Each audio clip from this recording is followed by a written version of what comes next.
My name's Ethan Foote. I'm a graduate student at North Carolina State University. And yes, we'll be talking about our research on the interactions of foliar applied herbicides with residual herbicides and fungicides. So a quick introduction. Adequate weed control on peanuts requires not only the control of emerged weeds, but also residual weeds by herbicides. And it's so often that those herbicide sprays that are for controlling those emerged weeds and for residual protection are co-applied. Information on residual weed control with paraquat and bentazone is applied with pyroxasulfone and carfentrazone or pyroxasulfone is limited compared to some of our limited information compared to some of our more traditional or more commonly used residual herbicides in peanuts. In determining the most effective residual herbicide and applying with paraquat and bentazone is important in developing weed control recommendations in North Carolina. So the effect of residual herbicide or more recently registered fungicides on grass control by clethodim has also yet been determined. Application of timing of these fungicides control leaf spot or stem rot disease, and clethodim control emerged grasses also coincides in times of spraying. Adepidin miravis applied with other azoxystrobins plus the benzodiazepine or elatus or flutenil convoy is a relatively new fungicide treatment that has proven that seems to provide approximately 4 weeks of control for these leaf spot and stem rot diseases. And then to wrap it all up, defining compatibility of pesticides in terms of pest management and crop injury is important in developing pest management strategies for peanut production in North Carolina. All right, so the first objective I'd like to cover is to help determine the effectiveness of pyroxasulfone plus carfentrazone in controlling weeds in peanuts when compared to some of our more commonly used residual herbicides such as S-metolachlor, dimethenamid-P, acetochlor, and pyroxasulfone when these herbicides are applied with a contact herbicide spray of paraquat plus bentazone. And the second objective I'd like to cover is determine the effectiveness of clethodim either sprayed alone or with pyroxasulfone plus carfentrazone in controlling annual grasses and peanuts compared also to our more traditional or commonly used residual herbicide, S-metolachlor, ones along those lines. All right, and the final objective that I'd like to cover is determine the effectiveness of the clethodim applied alone or with adepidin plus azoxystrobin plus the benzodiazepine or adepidin plus the flutenil. All right, and from here going forward, going into the materials and method and results, I'm going mostly to refer to these chemicals as their trade names. So here's a chart describing pesticide type, active ingredient, trade name, and the product use rate that we use. And the use rate for the elatus and the convoy, the fungicides at the bottom there, that we used were the highest rate to get that 4 weeks of control, as I mentioned earlier. All right, for materials and methods for the first objective, the experimental design was a randomized complete block with 4 replications in 1 field in 2020 at the Peanut Belt Research Station in Lewiston, North Carolina. The variety that was planted was Bailey, and at the time of planting, there was no residual herbicides planted or applied. And then these treatments were backpack sprayed on at 15 gallons the acre, 31 psi, 110 and 110.02. And at the time of spraying, the weeds were 3 inches or less in height. Our treatments were an untreated check, contact herbicides and Gramoxone plus Basagran for treatment 2. 3 was our contact herbicides plus the Dual Magnum. 4 was the Warrant. 5th one, contact plus the Outlook. 6, Zidua, and 7, Anthem Flex. And for each tank mix that included the Gramoxone for the paraquat and the bentazone, make sure a non-ionic surfactant of 1 pint to 100 gallons per solution was applied. All right, so the data collected for this objective was peanut injury 1 and 3 weeks after treatment, a weed control rating 1 and 3 weeks after treatment, then eventually peanut yield. All right, so here I'm going to show the data charts that we created with this. Here you can see peanut injury 1 week after treatment, and then weed control rating 3 weeks after treatment.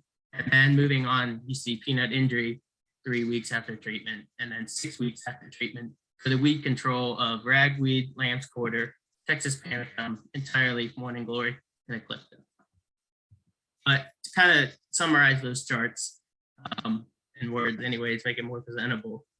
What we saw was peanut injury with the residual herbicides applied with the contact herbicides compared to the contact alone not differ much among the residual herbicides 1 week after treatment, and then no injury reserve was reserved across all of them 3 weeks after treatment. And relatively minor differences in weed control were observed both 3 and 6 weeks after treatment. Within those, both the contact and the residual applied herbicides, but you can tell the clear difference between the controlled and non-treated. In some instances, we saw that the weed control was greater with the residual herbicides applied with contacts compared to the control by just the contacts applied alone. But these results suggest that residual herbicides with Gramoxone in most cases provide similar weed control and crop injury to just the Gramoxone and Basagran applied alone. And then eventually the peanut yield was similar across all treatments, including the Gramoxone and Basagran alone, but still greater than the untreated control, which had no herbicides alone. And here I just want to include some pictures. This first set is 3 weeks after treatment, to kind of drive home the point and make it clear what we are looking at in the field. Here's our non-treated control. And here is just the contact herbicide sprayed alone. Here's the addition of the Dual Magnum, Warrant,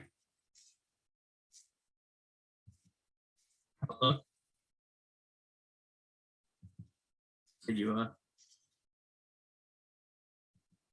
and the Anthem Flex. As you guys can see, with the exclusion of the non-treated control, all these plots were relatively clean and relatively similar in the amount of weed control that they provided in this particular year in this field.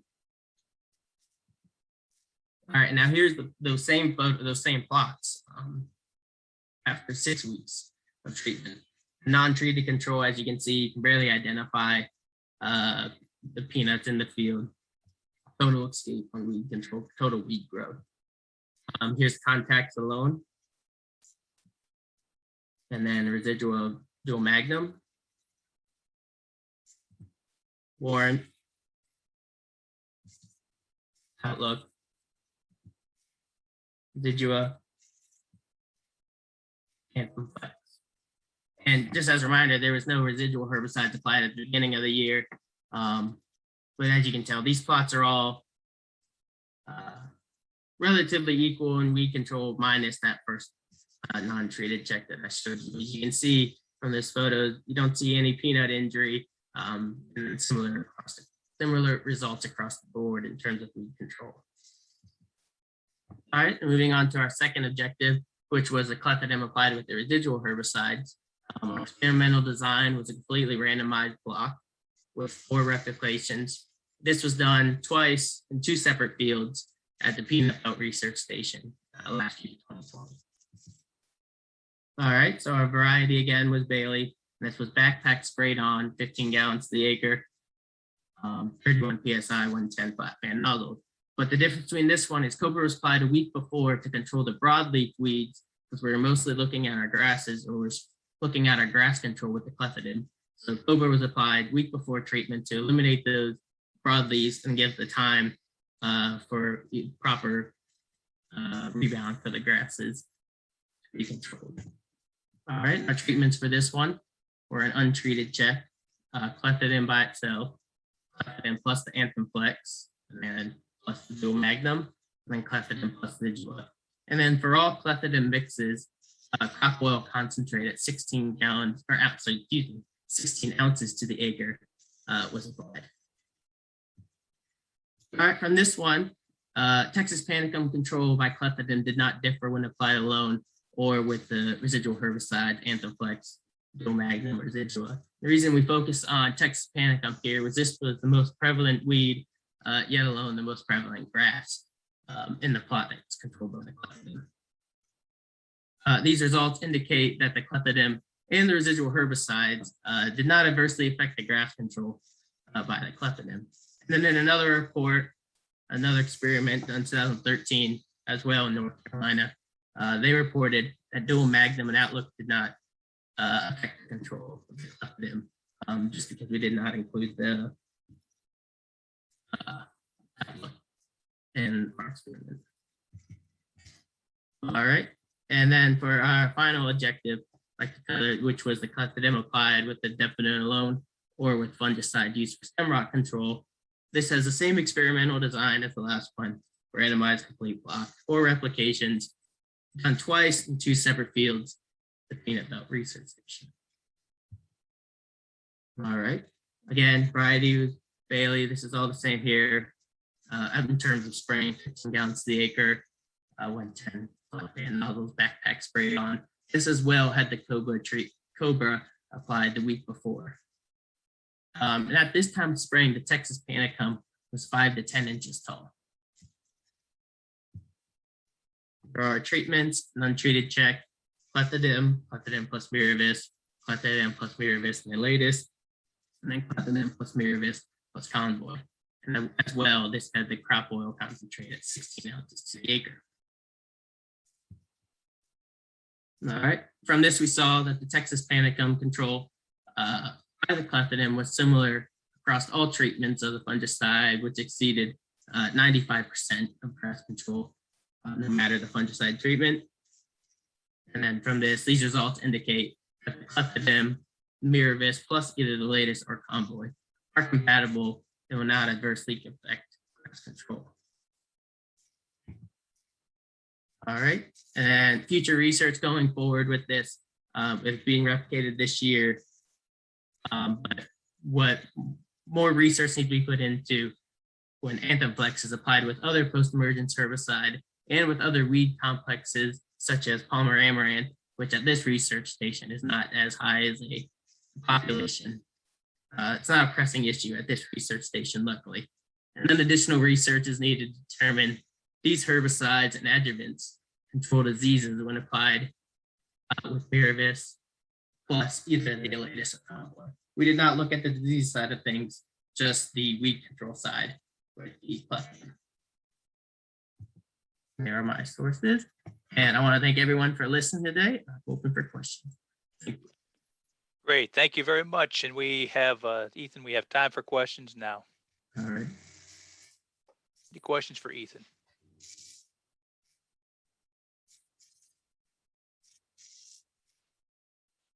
In my role, Ethan, as an extension specialist, one of the most common questions I get, and also probably Dr. Eric Prosco on the other side get as well, is we're mixing about 10 things together in a tank, and that's a little bit facetious, but not always, but is the impact of the herbicides on disease or the impact of the reduction in weed control. So as far as what do you recommend when you're talking or when you're so talking with growers or when you're having these conversations, what are your recommendations right now as far as when if you were asked by a grower about these mixes, what do you say to them as far as should they do them or not? So me being relatively new into this position, I'm not going to say I have a for sure answer for that. And with this research, I mean, being in theory relatively new, but we're mostly testing out the Anthem Flex and the Zidua, so relatively new herbicide mixes. So at this time, I guess I don't have a recommendation for them, but they have seen, but we're trying to find recommendations to give them. So I'm sorry, yeah, I guess at this time I don't have an answer. That's exactly my kind of question to put a new guy on the spot. So no harm, no foul there. Good job. We have one from Abraham Fulmer here. Is there a negative interaction for weed control? Or if there is a negative interaction for weed control, what would you hypothesize to be the reason? If there was a negative interaction for weed control, I guess my hypothesis for that would just be antagonism between the chemistries in the tank mixtures and whatnot. Yes, there's a lot of other roles that can go into that, whether it be weather and how it was sprayed or an actual application. But my explanation would have been antagonism between the chemistries and the tank. Okay. Ethan, that's the time we've got. Thank you very much for your presentation. You. Appreciate that.